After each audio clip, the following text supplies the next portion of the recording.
How you all people, कैसे हैं आप सभी। आई होप आप सभी बहुत अच्छे होंगे, कंसिस्टेंटली प्रिपेयर कर रहे होंगे अपने रिस्पेक्टिव एग्जामिनेशंस के लिए। सो आप सभी का हार्दिक स्वागत है।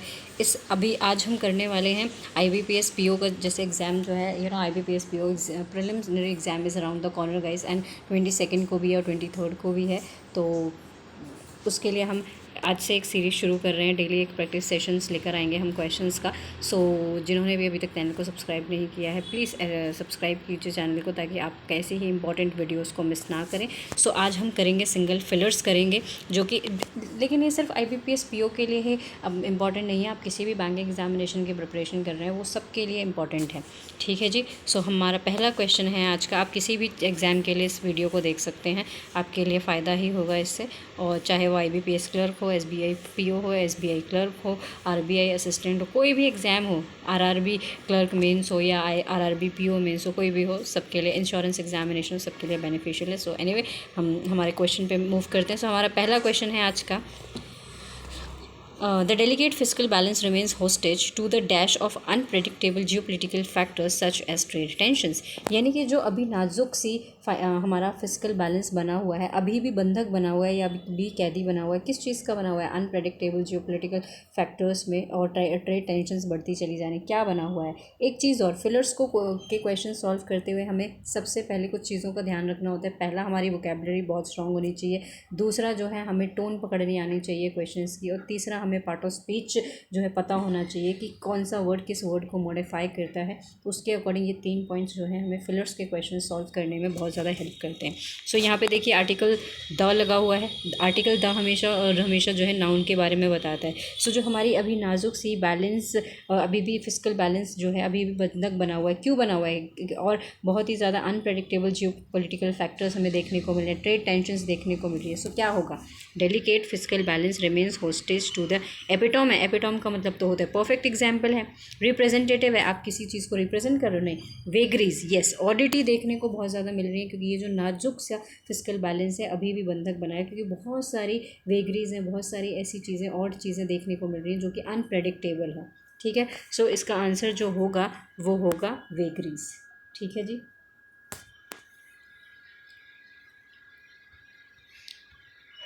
हमारा अगला क्वेश्चन है, due to continuous drought and severe crop failure rural households across the region are facing stream financial.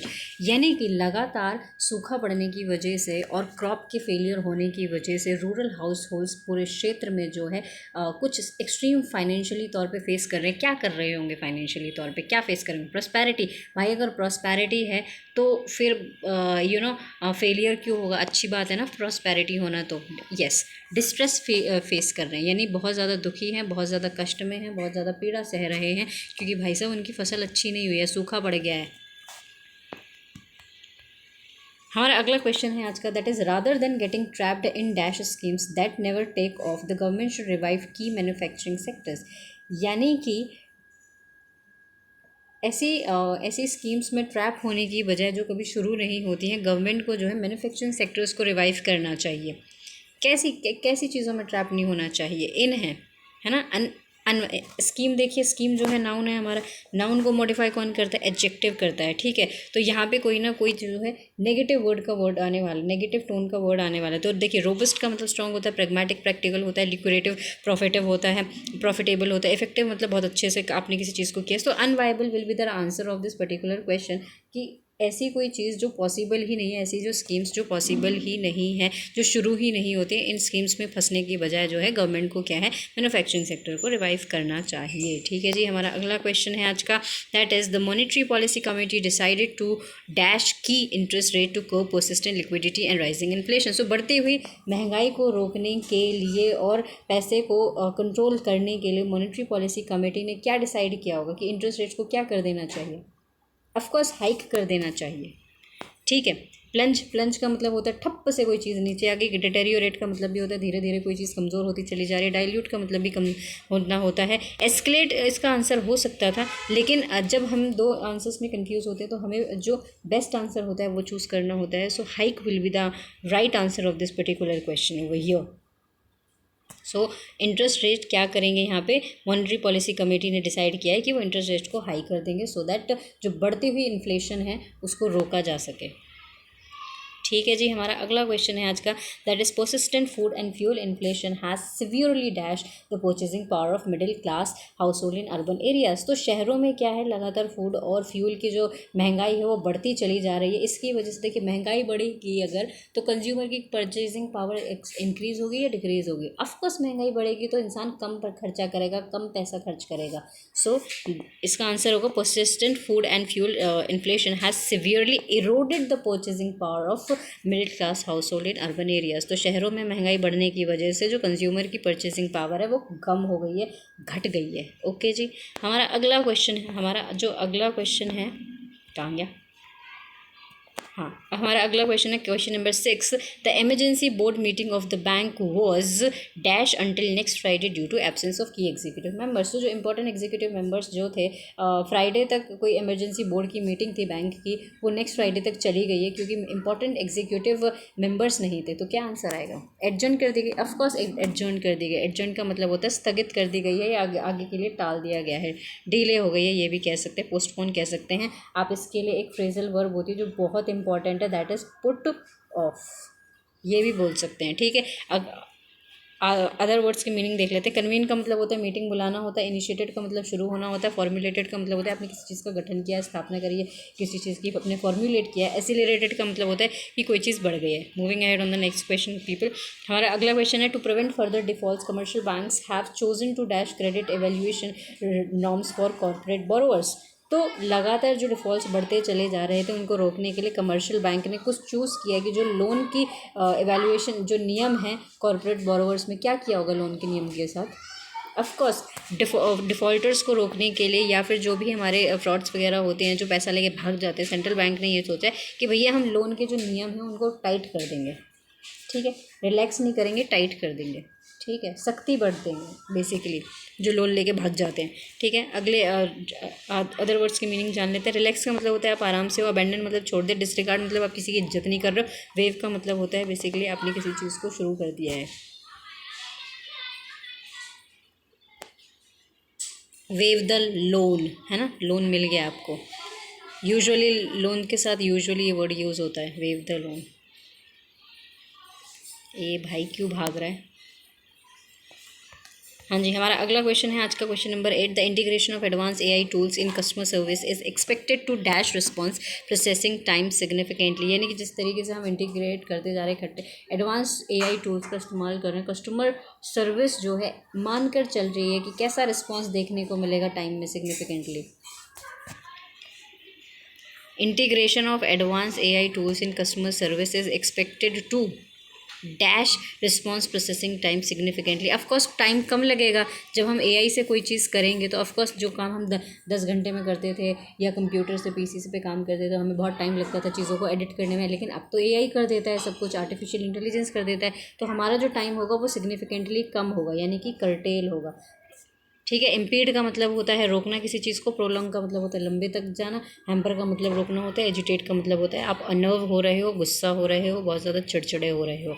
हमारा अगला वर्ड है आज का, that is despite fierce competition the fintech startup manage to dash a major market share within its first operational year. So बावजूद बहुत तगड़ा competition था, fintech startup ने मैनेज किया है किसी चीज़ को मेजर मार्केट शेयर में अपने फर्स्ट ऑपरेशनल ईयर में। देखिए एक चीज़ और, डिस्पाइट जब भी होता है वो हमारा कंजक्शन होता है और नेगेटिव टोन का कंजक्शन होता है। इसमें पॉजिटिव और नेगेटिव दो बातें हमेशा होती हैं। तो अभी डिस्पाइट फियर्स कंपटीशन है, बहुत तगड़ा कंपटीशन था, थोड़ा सा नेगेटिव सा है, लेकिन फिर भी फिनटेक स्टार्टअप ने कुछ मैनेज किया है। क्या किया है, ऑफकोर्स उन्होंने गार्नर किया है, उन्होंने क्या किया है, मार्केट शेयर को इकट्ठा कर लिया। कितना भी कंपटीशन था लेकिन उसके बावजूद भी अपने जो ऑपरेशनल ईयर है जब तक फर्म ने काम किया था उसमें उन्होंने मार्केट शेयर को इकट्ठा कर लिया था, गैदर कर लिया था। So gather will be the right answer of this particular question. ठीक है जी, हमारा अगला क्वेश्चन है आज का, that is rising non performing assets have severely dash the credit growth and profitability of public sector banks. तो लगातार जिस तरीके से एनपीए बढ़ते चले जा रहे हैं, इन्होंने गंभीर रूप से कुछ कर दिया है। डैश में भरेंगे, फिल इन द ब्लैंक्स में हम भरेंगे क्रेडिट ग्रोथ को, और जो हमारी प्रॉफिटेबिलिटी है, जो हमें फ़ायदा होता है पब्लिक सेक्टर बैंक्स को, कुछ कर दिया है। क्या कर दिया है, ऑफकोर्स रोक दिया है। जिस तरीके से एनपीए बढ़ते चले जा रहे हैं। अब ऑब्वियस ही बात है, लोग लोन लेंगे और लोन लेके भाग जाएंगे, तो ऑब्वियस ही बात है इसकी वजह से जो बैंक्स का प्रॉफिट है वो कम होगा, जो ग्रोथ है वो बहुत कम होगी, तो रोक दिया गया है। तो rising non performing assets have severely stifled the credit growth and profitability of public sector banks। ठीक है जी। हमारा अगला क्वेश्चन है आज का, that is the government signed a bilateral trade deal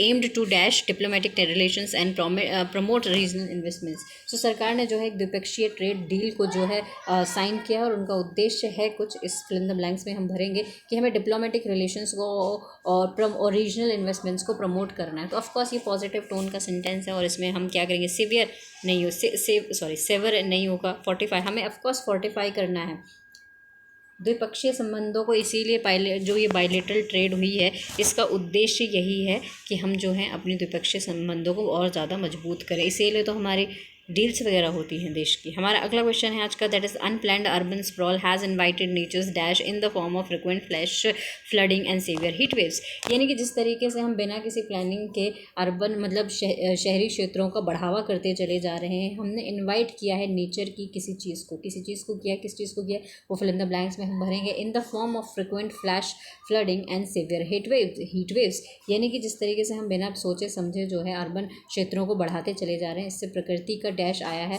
और हम जिसकी वजह से क्या होगा, बाढ़ आएगी और हीट वेव्स देखने को मिलेंगे। तो ऑफकोर्स क्या हमें जब हम प्रकृति के साथ छेड़छाड़ करेंगे तो प्रकृति हमें छोड़ेगी थोड़ी ना, तो हम सोलेस मिलेगा, प्रकृति को छोड़ेंगे तो सोलेस मिलेगा नहीं मिलेगा, ट्रैंक्विलिटी मिलेगी, बेनिवोलेंस मिलेगा, हार्मनी बोलेगी नहीं जी, मतलब प्रकृति बोलेगी भैया तो हमारे पेड़ काटते चले जाओ और हम तुम्हारे साथ कुछ भी नहीं करेंगे। नहीं, ऐसा नहीं है। अगर अनप्लान तरीके से पेड़ों को काटा है या अर्बन क्षेत्रों का विकास करते चले जा रहे, तो प्रकृति का गुस्सा देखने को मिलेगा आपको, रैथ एंगर फेस करने को मिलेगा, जिसकी वजह से आपको और गुस्से में हमें क्या देखने को मिलेगा, बहुत सारी बाढ़ देखने को मिलेगी और हीट वेव्स देखने को मिलेगी। ठीक है जी।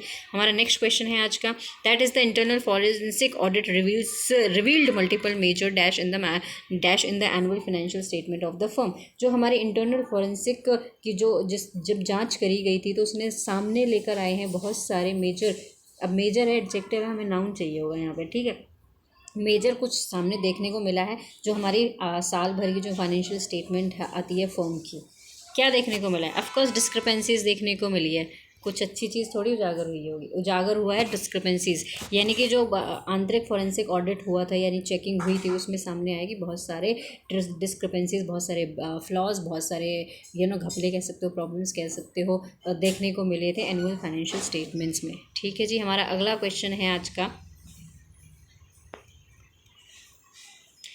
the legal team argued that the penalty imposed on the employee was far too dash for a minor clerical error। तो लीगल टीम ने जो है आर्ग्यू किया है कि जो पेनल्टी तुमने डाल दी है एक इंसान के ऊपर, इम्पोज कर दी है, ये थोप दी है किसी एक एम्प्लॉय के ऊपर, ये कुछ ज़्यादा है एक छोटी सी क्लरिकल एरर के लिए। ऑफकोर्स लीनियंट है नहीं, कम है नहीं, ड्रैकोनियन है हाँ, ये बहुत छोटी सी गलती के लिए बहुत ही हार्श पनिशमेंट दे दी आपने। ठीक है, थोड़ी सी गलती के लिए थोड़ी सी सज़ा दो, ज़्यादा मत दो, ये कहना चाहता है ये। ठीक है।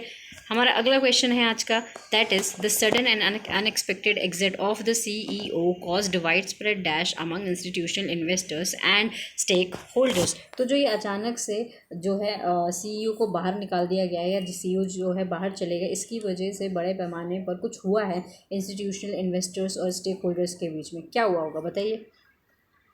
कॉन्स्टर्नेशन हुआ है, सेरेनिटी। देखिए CEO आपके चले गए हैं तो आप ऑफकोर्स आराम से तो बैठेंगे नहीं, जो भी खुश तो होंगे नहीं, बैलेंस की हाँ भाई चला गया CEO छोड़ना, इक्वानिमिटी, आप बैलेंस होके नहीं बैठेंगे, आप खुश नहीं होंगे। So basically consternation will be the right answer of this particular question, कि CEO के अचानक से चले जाने की वजह से जो इंस्टीट्यूशनल इन्वेस्टर्स थे या स्टेक होल्डर्स थे, उनमें बेचैनी बढ़ गई, या फिर उनमें जो है एक तरीके से बातचीत होने लगी, भाई ये क्या हो गया, ये क्या हो गया, क्यों चले गए CEO, है ना, एक तरीके से बेचैनी होने लग गई। ठीक है, अननर्व हो गए, वो टेंशन में आ गए, डिस्टर्ब से हो गए थोड़े से, that is consternation. So consternation will be the right answer of this particular question.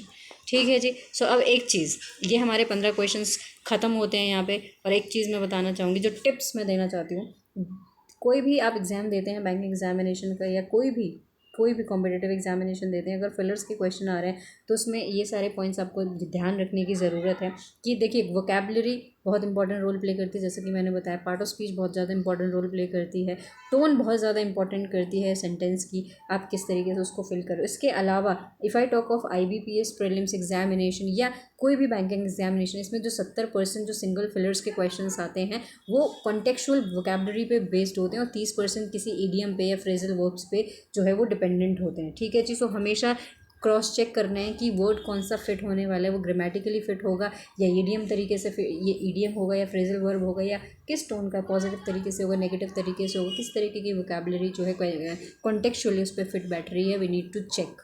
ठीक है, we need to check. Okay जी, सो आई होप, हाँ, ये सारे मैंने आंसर्स जो हैं इसमें लिख दिए हैं, पूरी तरीके से सेट कर दिए हैं आंसर्स, जो भी पूरी एक्सप्लेनेशन के साथ हैं। अगर किसी को नहीं समझ में आया so you guys can read this PDF as well. And इस चैनल की जो PDF है, इस सेशन की जो PDF है, या कोई भी जो भी इस चैनल पे क्लासेस आ रहे हैं, उस सभी की PDF आपको जो है टेलीग्राम चैनल्स पे देखने को मिल जाएंगी। So that's all for today guys.